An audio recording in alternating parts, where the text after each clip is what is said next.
ભરૂચ લોકસભા બેઠક પર આપ અને ભાજપ વચ્ચે જંગ જામવાનો છે।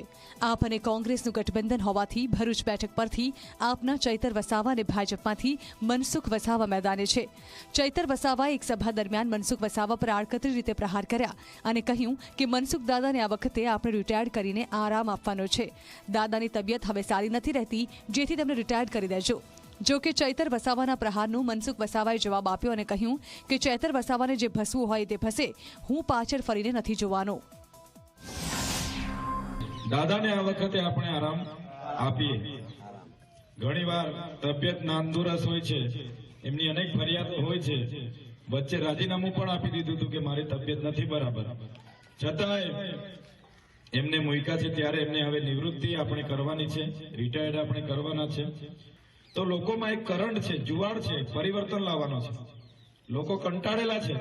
ચૈતરભાઈને ડર છે કે મનસુખભાઈ મેદાનમાં આવશે તેને જીતવું તકલીફ પડશે, એટલે ચૈતરભાઈને શું છે, હારવાનો છે। એટલે શું છે, ઉમેદવાર પર આક્ષેપ કરે। બીજા બધા મારે 65 વર્ષ છે, આજે રાજનીતિમાં 75-80 વર્ષના લોકો કામ કરે છે, એટલે તંદુરસ્તી મારા માટે કોઈ પ્રશ્ન જ નથી। અને ચૈતરભાઈને કહો કે આપણે દોડવાનું મેદાનમાં હોય તો દોડે, સાથે દોડીએ, કોણ આગળ વધારે દોડે છે।